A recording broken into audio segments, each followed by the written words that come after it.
la motivación que tiene esta entrevista básicamente es que es difundir la historia de Santiago. Entonces, si me puede hablar de lo de antes, de lo que pasó antes, o sea, que vos, a qué te dedicabas y a qué se dedicaba Santiago, cuál era su lucha. Bien, principalmente en este tipo de lucha en la que yo estoy emprendiendo, no es que yo tome un rol protagónico, sino que era Santiago. Ujú. Lo que pasa es que Santiago es como que aparece el 1 de agosto y a su vez pareciera que muere el día que se encuentra su cuerpo, como que no tuvo historia anteriormente. Sí. Y Santiago era una persona muchísimo más comprometido de lo que era yo en temas generales, ¿no? Yo en realidad teníamos una diferencia de 16 años en ese momento, Santiago había cumplido 28 Ujú. el jueves anterior a eso, ¿no? Santiago cumpleaños 25 de julio y estos hechos ocurren el 1 de agosto del 2017. Santiago, con la diferencia que tenemos de edad, yo me había ido prácticamente a los 18 años de mi pueblo, que es donde nacimos, que es 25 de Mayo, provincia de Buenos Aires, es un lugar que queda a 250 kilómetros de la capital federal en Argentina. Bastante lejos. Eh, yo me fui a vivir a Buenos Aires, que es justamente donde estoy ahora. Yo no vivo acá, yo vivo en la Patagonia, en Bariloche. Y, o sea que yo no crecí con Santiago, ¿no? Somos tres hermanos, con las diferencias con Santiago 16 años, con mi otro hermano Germán, diferencia de 6 años. Cuando yo me voy a vivir a Bariloche, Santiago sigue creciendo en su adolescencia, empieza a tener una postura. Yo cuando lo veía muy chiquito era muy con sus ideales muy plantados. Y después empezó a leer mucho y a estudiar en la Universidad de Bellas Artes en La Plata. Y ahí empieza a incursionar en el anarquismo. No sabía de toda la militancia que tenía atrás y de su posicionamiento tan particular que tiene que ver con un posicionamiento político, que no se trata de un partido político en sí, sino de su posición ante el medio ambiente, lo que tiene que ver con el derecho a la tierra, el, la igualdad, el acompañamiento de los pueblos originarios. Y también estaba en contra de lo que tiene que ver con el reactor nuclear, la megaminería, todo el extractivismo que se dan en los territorios. Y también había estado acompañando en el sur de Chile. La isla había también problemas con los salmones y ahí estuvo acompañando a los pescadores. Y ahí es donde llega después con todos esos años de apoyar luchas en las cuales yo desconocía totalmente. Santiago era todo lo contrario a eso, ¿no? Hasta su manera de comunicarse con mi familia, o sea, con un teléfono viejo, cargándole una tarjeta, como era hace muchos años. Así que bueno, básicamente eso era Santiago y su manera de vivir era lo que había aprendido en Bellas Artes y empezó a tatuar. Entonces tatuaba y de esa manera generaba sus ingresos y hacía mucho trueque. Una persona que por ahí a mí me cobraba para hacerme un tatuaje y me decía, bueno, pues yo era un capitalista burgués y lo podía pagar, y tal vez otra persona no se lo cobraba y hacía un trueque por algo que tal vez no le servía. Básicamente Santiago representaba eso y vivía de una manera muy libre. Y según vos, lo que pasó en la Bazooka, lo de Chili Parker, es básicamente show o él mm, sabía lo que estaba haciendo. O sea, no sé si... Eh, Me dio una explicación así por arriba, yo después busqué lo que él, pero no se retractó, o sea, él en su Mm. momento hace que de hecho cuando aparece el cuerpo o algo, al revés, era como que había dicho palabras en favor de mi búsqueda y de lo que yo estaba haciendo, como diciendo que yo tenía unos huevos bárbaros, que, bueno, como alabándome y de Hablando. pronto, después de un par de años, se prende y se sube a todo el colectivo de fascista o de derecha que hay en Argentina, como aprovechando eso y diciendo todo lo contrario, que Santiago se lo solo, que era un hippie sucio, algo que en realidad está muy distante de la realidad de lo que él, o de lo que él había dicho en su momento. Bueno, y ya que hemos hablado un poquito del tema, si me querés contar de lo que pasó a su hermano. La historia Bueno, de la desaparición. justamente hay muchas cosas que no se saben Mm, y yo lo que puedo dar testimonio es de lo que tengo o lo que claro. conozco, no de lo que puede haber pasado, porque Sí. justamente estamos a más de 7 años y no ha habido una investigación. Recién ahora se pudo cambiar de juez y la causa está en Ushuaia. Para que se den una idea, es Sí. justamente el fin del mundo, es Sí, donde está la sí. causa. A más de 3.000 y pico de kilómetros de donde yo estoy ahora. Mm, Entonces, bueno, se dificulta también acceder a la justicia cuando la justicia hace todo lo contrario para investigar. mm, Pero en sí, lo que pasó fue lo siguiente. El día 31 de julio del 2017, Santiago acompañó el Día de la Pachamama, que es el Día de la Tierra, un reclamo de la comunidad mapuche, en la cual estaba pidiendo por la liberación de su lonco y reclamando tierras que están en propiedad de Luciano Benetton. Son tierras que fueron mal habidas porque tenían dueños anteriores. De hecho, hay otra comunidad o dos comunidades que también legalmente pudieron acceder a la devolución de esas tierras. Entonces lo que estaba haciendo era acompañando eso, y estamos hablando de un territorio de creo que 60 hectáreas. Ahí es donde hay se ingresa ilegalmente al lugar por mm. parte de la gendarmería, que serían como los carabinieri en Sí. Italia, y sin orden judicial ingresan, hay un operativo, prenden fuego todo lo que hay de pertenencia a los mapuches, Mm, los persiguen y Santiago desaparece.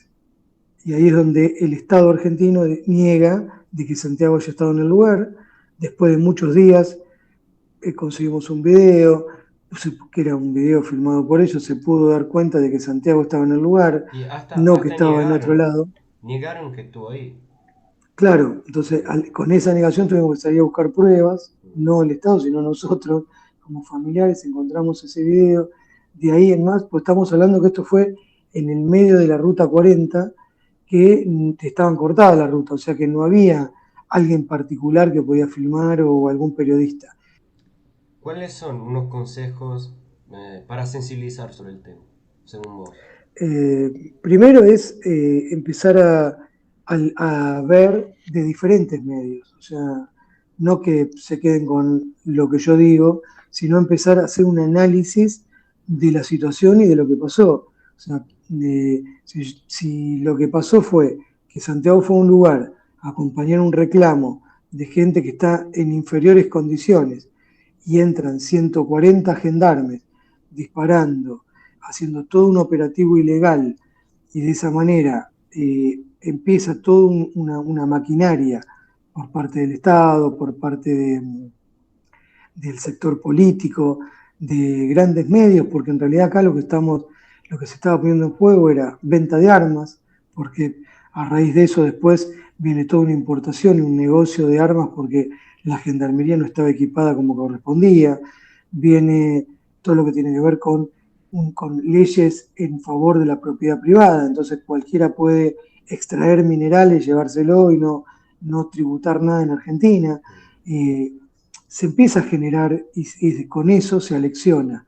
¿Para qué? Para que nadie después se involucre y vaya a acompañar ese tipo de luchas. Entonces, si ahora se está tratando de sacar el que fue pasando en el norte de Argentina, con el litio, con los pueblos originarios ahí, y ya si lo de Santiago queda en la impunidad, no hay justicia, y todos los que siguieron reclamando, después se le hace una persecución, nadie se va a querer involucrar en temas que tengan que ver con el medio ambiente y todo lo que tiene que ver con la defensa territorial y sobre todo la soberanía nacional. Llegaron a dispararle un intento de magnicidio a Cristina Fernández de Kirchner siendo vicepresidenta y está totalmente como avalado por la sociedad, que estaba bien que le hayan querido disparar. Pasa después, el año pasado, antes de las elecciones, matan a un militante social en el medio del obelisco y la respuesta es, se infartó solo. Lo de Santiago lo instalaron que se ahogó solo y otra persona que lo ven de todos lados filmándolo con gente alrededor que la policía le está apretando el cuello y lo matan, y a nivel general dice, se infartó solo. Es necesario que la sociedad o las personas vayan mirando, vayan teniendo un análisis propio de todo esto y no siguiendo repitiendo cosas que no tienen sentido. Y ya que hablamos de justicia, ¿y vos seguís teniendo fe a la justicia?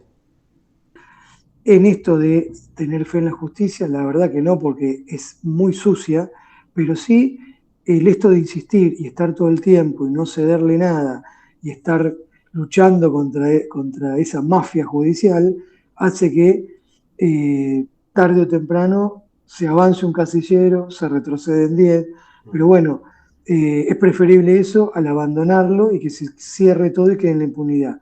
Y estas causas son eternas, por ahí duran muchos años, son largas, por eso también es como que después de un tiempo Acá entendí que, también, acá en Italia también hay muchas causas judiciales que duran como años también, y muchísimo sobre, to- tiempo. Sí. y sobre todo, bueno, ahí está, justamente ahora no recuerdo el nombre, pero que es una hermana muy conocida que luchó por su hermano, que lo asesinaron en una cárcel, detenido Stefano de Cucchi, mala manera, Estefano, creo que sí. sí. Y su hermana, bueno, se transformó también en una, que yo la conocí, tuve la suerte de conocerla en el 2017, y se transformó también en una luchadora incansable, y gracias a eso también es como que se avanza.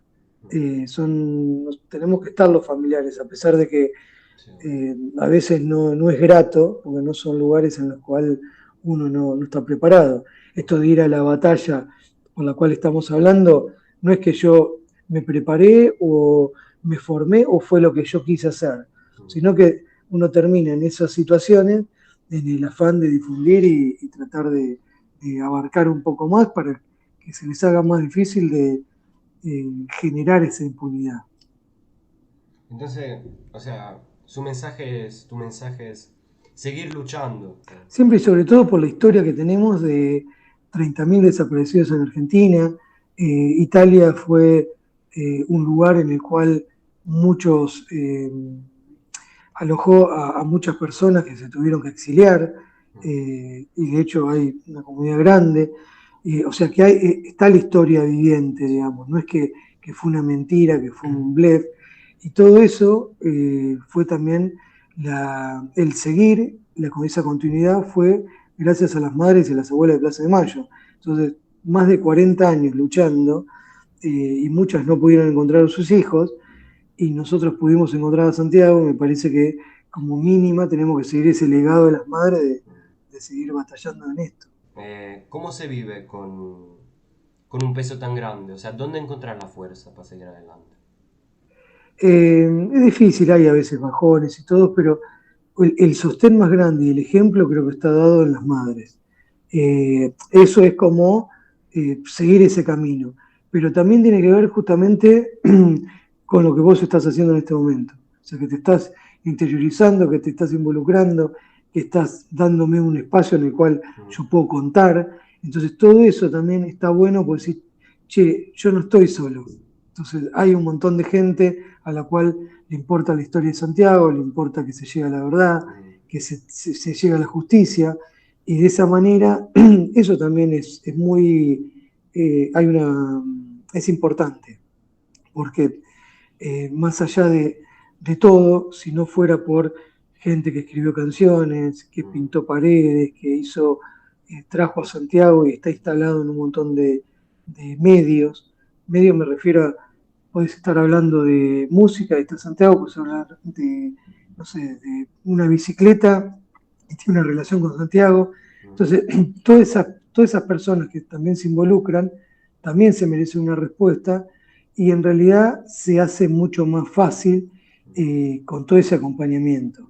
Hay momentos en los que puedo estar hablando libremente y otro momento que por ahí te agarra medio emocionalmente y es medio quebradizo. ¿Cuál es el recuerdo más lindo que tenemos con Santiago? ¿Qué te Eh, acordás? Lo primero el, que se te ocurre. Mira, el más como yo viví en Buenos Aires, justamente donde estoy ahora, porque digo, muchas veces estoy acá en Buenos Aires, me vuelvo a Bariloche, bueno, y estoy así porque es el lugar donde acá se generan más actividades y se difunde. No es un lugar el cual yo elegí para vivir, sino elegí la Patagonia. Y bueno, yo vivía acá, trabajaba en Buenos Aires y viajaba los fines de semana, cada 15 días. Y lo que más recuerdo es que llevarle, cuando él tenía, al principio yo venía a vivir acá, le llevaba autitos de colección Ujú. y era como que él esperaba los viernes para que le lleve algo de eso. Era por ahí por eso, digo, a veces el pensar y los recuerdos pasan muchos años, estamos hablando que yo tengo 51 años y eso era hace casi 48 años, porque por eso hubo una época en la cual con lo de la causa judicial era como que Santiago parecía que era un robot, era una cosa y yo tenía que estar fuerte, que no me generara ninguna emoción, porque si no me parecía que era debilidad, Era bueno, de- qué sé yo, son vaivenes que uno va teniendo en estos años. Bueno, hay algo de lo cual no hablamos que quizás te gustaría hablar o aprofundir. Hablar más sobre. Sí, que tiene que ver con lo que se instaló justamente cuando se hizo la autopsia. Primero, que hubo una ilegalidad en un operativo en el cual entraron más de 100 gendarmes. Yo dije 140, tal vez 140 entre los que había, pero entre 100 y 140 personas de una manera ilegal. Ese operativo nunca se investigó. Y lo que ocurre es, ingresan ahí y después cuando hay una autopsia, se hace una autopsia con un montón de gente para darle como si fueran. Entonces se dijo que había 55 peritos. Esos 55 peritos es una mentira, porque no puede haber 55 personas alrededor de un cuerpo haciendo una autopsia. Entonces lo que se hizo fue tomar la gente que filmaba, la que limpiaba, los que escribían actas. Y dijeron, hay 55 peritos. Es 55, mentira. 55 entre todos.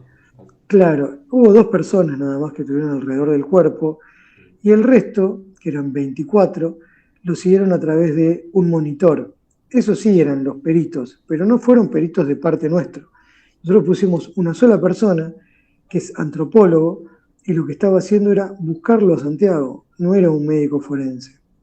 Entonces, cuando se dan los resultados, dice 55 peritos por parte de la familia dijeron que se ahogó solo. Y es mentira. Ningún perito dijo absolutamente nada, ningún médico forense pudo decir qué día murió Santiago, cómo murió y dónde murió. O sea, no hay, dice, que las causas de muerte fueron ahogamiento con ayuda de hipotermia, nada más. Después todo el resto uno puede interpretar una cosa, otro. Lo cierto es que el propio Estado argentino tuvo 3 veces en el lugar donde después aparece el cuerpo. Entonces ahí es donde empiezan las preguntas. Y, che, ¿dónde estuvo Santiago? ¿Por qué estuvo así? Ahora hace poco apareció un informe que no es que presentamos nosotros, sino desde la investigación de una médica palinóloga, que el palinólogo lo que hace es analizar el polen en las ropas y demás, y lo que da cuenta es de que el cuerpo no pudo haber estado ahí por la cantidad de polen en sus ropas. Entonces, eso no condice y avala lo que nosotros venimos sosteniendo y que no lo decimos nosotros por una cuestión de fe, sino por una cuestión de que nos dijeron los testigos que se lo llevaron De detenido, pruebas, lo dice evidencia. el rastrillaje que el cuerpo no estaba ahí. Entonces, bueno, eso ya es un adelanto y es un adelanto de que ahora se abra a que ingresen más personas de peritaje para aportar pruebas. Me impactó mucho que vos conocieras la historia de Stefano Cucchi. Sí, Porque porque yo no sabía que era tan difundida en el mundo. O sea, sí, no que me muchos acordó, la conocen. no, sí, no me acordaba el nombre Sí, sí, sí, pero la de la historia sí. hermana por una cuestión de que tantos nombres se nos pasan, pero Sí. eh, estuve en contacto con ella. Ujú. También agradezco el abogado que estaba, no sé si era estando en la causa, pero me abrió los ojos en un montón de cosas, como por ejemplo el tema de la regeneración en los cuerpos cuando hay una violencia. Y justamente después con el tiempo se descubrió que Santiago tuvo crío conservado. Por eso también es muy importante que ellos, con todo lo que, con la charla que tuvimos, me hicieron ver un montón de cosas que después me fueron sirviendo. Y si tuvieras que definir Santiago en una palabra, ¿cuál sería? La primera palabra que se me ocurre es justamente la que el gobierno que tenemos actualmente de Milei Mm, nos quitó. Bueno, no nos quitó, sino que la está mal usando. Y a mí se me ocurre libertad, porque Santiago era una persona libre. mm. Entonces, él como vivía como lo sentía, entonces podía andar en bicicleta 8 meses recorriendo por distintos lugares, y no necesitaba más que nada de una manera de trueque, ¿no? De hacer un trabajo y recibir otra cosa a cambio.